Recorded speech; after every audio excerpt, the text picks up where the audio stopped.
राधे राधे, जय श्री कृष्णा। आज की कथा में आप सभी भक्तों का हार्दिक स्वागत है। भगवान श्री कृष्ण और श्रीमती राधा रानी की कृपा सदैव आप पर और आपके समस्त परिवार पर बनी रहे। आज आप सुनने वाले हैं फागुन मास की कथा का 12वां अध्याय। श्री हरि विष्णु का ध्यान करके आज की पावन कथा का प्रारंभ करते हैं। इससे पहले के अध्याय में आपने जाना कि किस प्रकार से पोखरे की या फिर तालाब की, नदी, कुएं, बावली की स्थापना की जाती है, प्रतिष्ठा की जाती है। इसके बाद भीष्म जी ने पुलस्त्य ऋषि से पूछा कि हे भगवान, पोखर या फिर जलाशय की प्रतिष्ठा करवाने का फल क्या प्राप्त होता है। जो मनुष्य इसका निर्माण कराता है और इनकी प्रतिष्ठा करवाता है उसे किस पुण्य फल की प्राप्ति होती है, यह भी हमें बताने की कृपा कीजिए। तब पुलस्त्य ऋषि ने भीष्म जी से कहा कि हे राजन, जिस पोखर में केवल वर्षा काल में ही जल रहता है उसे निर्माण कराने वाले को 100 अग्नि स्टोम यज्ञों के बराबर पुण्य फल की प्राप्ति होती है, और जिसमें शरद काल तक जल रहता है उसका भी यही फल होता है। हेमंत और शिशिर काल तक रहने वाला जल क्रमशः वाजपेयी बताया गया है, तथा जो जल ग्रीष्म काल तक मौजूद रहता है वह राज सूर्य यज्ञ से भी अधिक फल देने वाला होता है। हे महाराज, जो मनुष्य पृथ्वी पर इन विशेष धर्मों का पालन करता है, विधि पूर्वक कुआं, बावली, पोखर आदि खुदवाता है तथा मंदिर, बगीचा आदि बनवाता है, वह शुद्ध चित होकर ब्रह्मा जी के लोक में जाता है और वहाँ अनेकों कल्पों तक दिव्य आनंद का अनुभव करता है। दो पदार्थ अर्थात ब्रह्मा जी की आयु तक वहाँ का सुख भोगने के पश्चात ब्रह्मा जी के साथ ही योग बल से श्री विष्णु के परम पद को प्राप्त होते हैं। भीष्म जी ने कहा कि हे ब्राह्मण, अब आप मुझे विस्तार के साथ वृक्ष लगाने की यथार्थ विधि भी बतलाइए। विद्वानों को किस विधि से वृक्ष लगाने चाहिए? पुलस्त्य जी बोले कि हे राजन, बगीचे में वृक्ष लगाने की संपूर्ण विधि मैं तुम्हें बतलाता हूँ, तुम ध्यानपूर्वक सुनो। तालाब की प्रतिष्ठा के विषय में जो विधान बतलाया गया है उसी के अनुसार सारी विधि पूर्ण करके वृक्ष के पौधों को सर्व औषधि मिश्रित जल से सींचे और फिर उनके ऊपर दही और अच्छत छोड़े। उसके बाद उन्हें पुष्प मालाओं से अलंकृत करके वस्त्रों में लपेट दें और पौधों के पास गूगल का धूप देना श्रेष्ठ माना गया है। फिर बच्चों को पृथक पृथक करके ताम्रपात्र में रखकर उन्हें सप्त धान से आवृत करें तथा उनके ऊपर वस्त्र और चंदन चढ़ाएं। फिर प्रत्येक वृक्ष के पास कलश स्थापना करके उन कलश की पूजा करें और रात्रि में दुजाजियों द्वारा इंद्र आदि लोकपालों तथा वनस्पति का विधिवत अधिवास कराएं। तदंतर दूध देने वाली एक गौ को लाकर उसे श्वेत वस्त्र उड़ाएं, उसके मस्तक पर सोने की कलगी लगाएं, सींगों को सोने से मढ़ा दें और उसको दोनों के लिए कांसे की दोनी प्रस्तुत करें। दोनी अर्थात दूध निकालने के लिए कांसे का पात्र, और इस प्रकार इस अत्यंत शोभा संपन्न गौ को उत्तराभिमुख खड़ी करके वृक्षों के बीच में छोड़ दें। तत्पश्चात श्रेष्ठ ब्राह्मण बाजों और मंगल गीतों की ध्वनि के साथ अभिषेक के मंत्र, तीनों वेदों की वरुण संबंध रचाएं पढ़ते हुए उन कलशों के जल से यजमान का अभिषेक करें।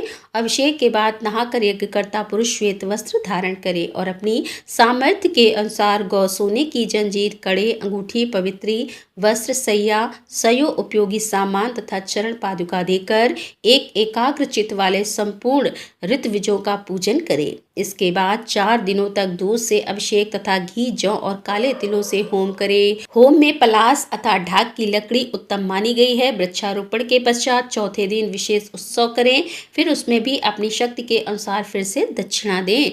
जो जो वस्तु अपने को अधिक प्रिय हो ईर्ष्या छोड़कर उन सब का दान करें।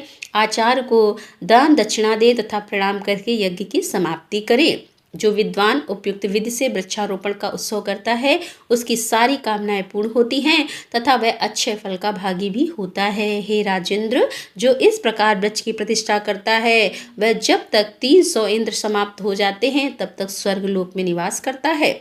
उसके शरीर में जितने रोम हैं अपने पहले और पिछले उतनी ही पीढ़ियों का वह उद्धार कर देता है तथा उसे पुनरावृत्ति से रहित परम सिद्धि प्राप्त होती है। जो मनुष्य प्रतिदिन इस प्रसंग को सुनता है या फिर सुनाता है वह भी देवताओं द्वारा सम्मानित और ब्रह्मलोक में प्रतिष्ठित होता है। वृक्ष पुत्रहीन पुरुष को पुत्रवान होने का फल देते हैं। इतना ही नहीं, वे अधिदेवता रूप से तीर्थों में जाकर वृक्ष लगाने वाले को पिंड भी देते हैं। अतः हे भीष्म, तुम यत्न पूर्वक पीपल के वृक्ष लगाओ, वह अकेला ही तुम्हें 1000 पुत्रों का फल देगा। इसके बाद पुलस्त्य जी कहते हैं कि हे राजन, पीपल का वृक्ष लगाने से मनुष्य धनी होता है। अशोक शोक का नाश करने वाला और पाकड़ का वृक्ष लगाने से यज्ञ करने जितना फल प्राप्त हो जाता है। नीम का वृक्ष आयु प्रदान करने वाला माना गया है और जामुन कन्या देने वाला कहा गया है। अनार का वृक्ष पत्नी प्रदान करता है। पीपल रोग का नाशक है और पलास ब्रह्म तेज प्रदान करने वाला होता है। जो मनुष्य बहेड़ा वृक्ष लगाता है वह प्रेत होता है और अकोल लगाने से वंश की वृद्धि होती है और खैर का वृक्ष लगाने से आरोग्य की प्राप्ति होती है। नीम का वृक्ष लगाने वाले पर भगवान सूर्य प्रसन्न होते हैं। बेल के वृक्ष में भगवान शंकर का वास होता है और गुलाब के पेड़ में देवी पार्वती का निवास है। अशोक के वृक्ष में अप्सराएं और कुंद अर्थात मोगरे के पेड़ में श्रेष्ठ गंधर्व निवास करते हैं। बेल का वृक्ष लुटेरों का भय प्रदान करने वाला होता है। चंदन और वृक्ष के क्रमशः पुण्य और लक्ष्मी देने वाले होते हैं। चंपा का वृक्ष सौभाग्य प्रदान करता है। ताड़ का वृक्ष संतान का नाश करने वाला होता है और मौल श्री से कुल की वृद्धि होती है अर्थात वंश वृद्धि होती है। नारियल लगाने वाला अनेकों स्त्रियों का पति होगा। दाग का पेड़ सर्वांग सुंदरी प्रदान करने वाला होता है और केवड़ा शत्रुओं का नाश करने वाला है। इसी प्रकार अन्याय वृक्ष भी, जिनका यहाँ नाम नहीं लिया गया, ऐसे सभी वृक्ष यथा योग फल प्रदान करते हैं और जो लोग वृक्ष लगाते हैं उन्हें परलोक में प्रतिष्ठा की प्राप्ति होती है। फलस्तीन इस प्रकार से एक दूसरा व्रत बतलाता हूँ जो समस्त मनोवांछित फल को देने वाला होता है। उसका नाम है सौभाग्य सजन। इसे पुराणों के विद्वान ही जानते हैं। पूर्व काल में जब भूलोक, भूवर लोक, स्वर लोक तथा महर लोक आदि संपूर्ण लोक दगत हो गए, तब समस्त प्राणियों का सौभाग्य एकत्रित होकर बैकुंठ में जाकर भगवान श्री विष्णु के वक्ष स्थल में स्थित हो गया। तदंतर दीर्घ काल के पश्चात जब पुनः सृष्टि की रचना करने का समय आया, तब प्रकृति और पुरुष से युक्त संपूर्ण लोगों के अहंकार से आवृत हो जाने पर श्री ब्रह्मा जी तथा भगवान श्री विष्णु में स्पर्धा जागृत हुई। उस समय एक पीले रंग की भयंकर अग्निज्वाला प्रकट हुई। उससे भगवान का वक्ष स्थल तप उठा, जिससे वह सौभाग्य पुंज वहाँ गलित हो गया। श्री विष्णु के वक्ष स्थल का वह सौभाग्य अभी रस रूप होकर धरती पर गिरने भी नहीं पाया था कि ब्रह्मा जी के बुद्धिमान पुत्र दक्ष ने उसे आकाश में ही रोककर पी लिया। दक्ष के पीते ही वह अद्भुत रूप और लावण्य प्रदान करने वाला सिद्ध हुआ। प्रजापति दक्ष का बल और तेज बहुत बढ़ गया। अनेक पीने से बचा हुआ जो अंश पृथ्वी पर गिर पड़ा था वह 8 भागों में बट गया। उसमें से 7 भागों में से 7 सौभाग्य दैनी औषधियां उत्पन्न हुई, जिनके नाम इस प्रकार हैं: ईख, तरु, राज, निश्ल, राजधानी अर्थात शाली या फिर अगहनी, गोर अर्थात जरक, कुशु और कुसुम और 8वां नमक है। इन 8 को सौभाग्य अष्टक संज्ञा कहते हैं और योग और ज्ञान के तत्व को जानने वाले ब्रह्मपुत्र दक्ष ने पूर्व काल में जिस सौभाग्य रस का पान किया था उसके अंश से उन्हें सती नाम की एक कन्या उत्पन्न हुई। नील कमल के समान मनोहर शरीर वाली वह कन्या लोक में ललिता के नाम से भी प्रसिद्ध है। पिनाकधारी भगवान शंकर ने उस त्रिभुवन सुंदरी देवी के साथ विवाह किया। सती तीनों लोकों की सौभाग्य रूपा है। वे भोग और मोक्ष प्रदान करने वाली हैं। उनकी आराधना करके नर या फिर नारी क्या नहीं प्राप्त कर सकते। भीष्म जी ने पूछा कि हे मुने, जगत धात्री सती की आराधना कैसे की जाती है? जगत की शांति के लिए जो विधान हो वह मुझे बताने की कृपा कीजिए। तब पुलस्त्य बोले, चैत्र मास के शुक्ल पक्ष की तृतीया को दिन के पूर्व भाग में मनुष्य तिल मिश्रित जल से पहले स्नान करे। उस दिन परम सुंदरी भगवती सती का विश्वात्मा भगवान शंकर के साथ वैवाहिक मंत्रों के साथ विवाह हुआ था। इसीलिए तृतीया को सती देवी के साथ ही भगवान शंकर का भी पूजन करे। पंचगव्य तथा चंदन मिश्रित जल के साथ गौरी और भगवान चंद्रशेखर की प्रतिमा को स्नान कराकर धूप, दीप, नवेद तथा नाना प्रकार के फलों के द्वारा उन दोनों की पूजा करनी चाहिए।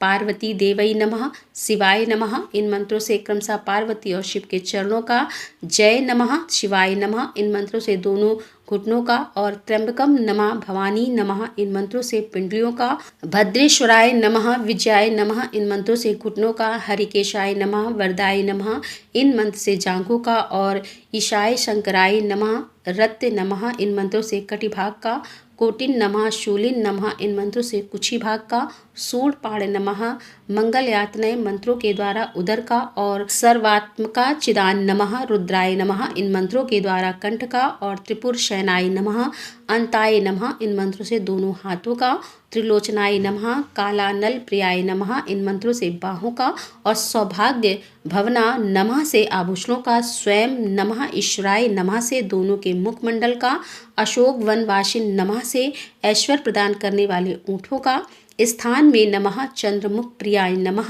से मुंह का और अर्धनारीश्वराय नमः असिता नमः से नासिका का, उग्रह नमः ललिताय नमः से दोनों भवों का और वासुदेवाय नमः से केशों का और श्री कंठनाथाय नमः से केवल शिव के बालों का तथा भीमो अग्र रूपण नमः से और सर्वात्मक मस्तकों का पूजन करें। इस प्रकार शिव और पार्वती की विधिवत पूजा करके उनके आगे सौभाग्य रखें। निष्पाप जाचक तरु आज इच्छु लवण कुसुम तथा राजधानी इन 8 वस्तुओं को देने से सौभाग्य की प्राप्ति होती है।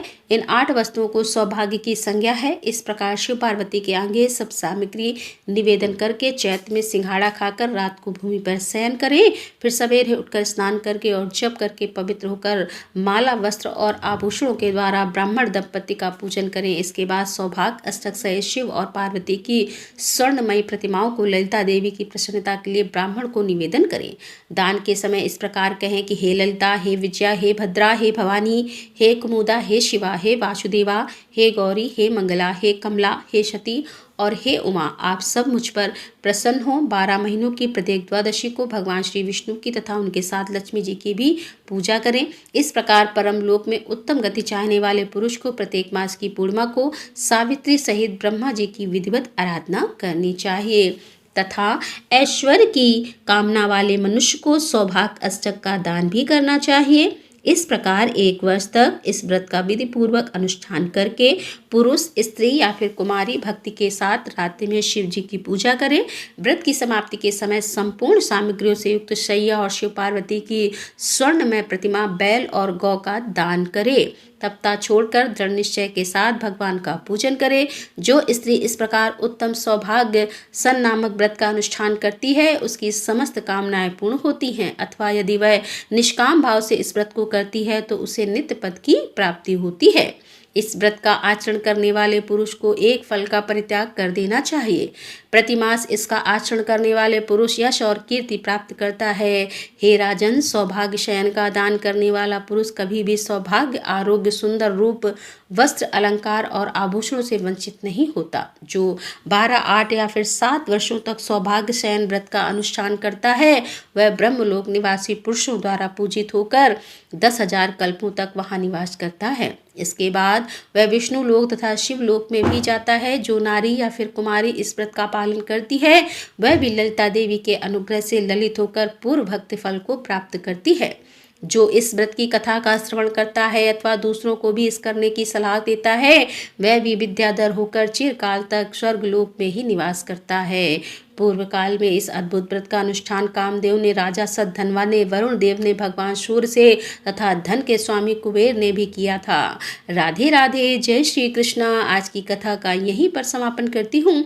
उम्मीद करती हूँ कि आज की कथा आपको ज़रूर पसंद आई होगी। तो अगर कथा पसंद आई हो तो वीडियो को लाइक ज़रूर किया कीजिए। इसके साथ ही कमेंट बॉक्स में राधे राधे ज़रूर लिखा कीजिए। तो दोस्तों मिलते हैं अगले अध्याय के साथ। तब तक के लिए राधे राधे, जय श्री कृष्णा, हर हर महादेव, जय भोलेनाथ की।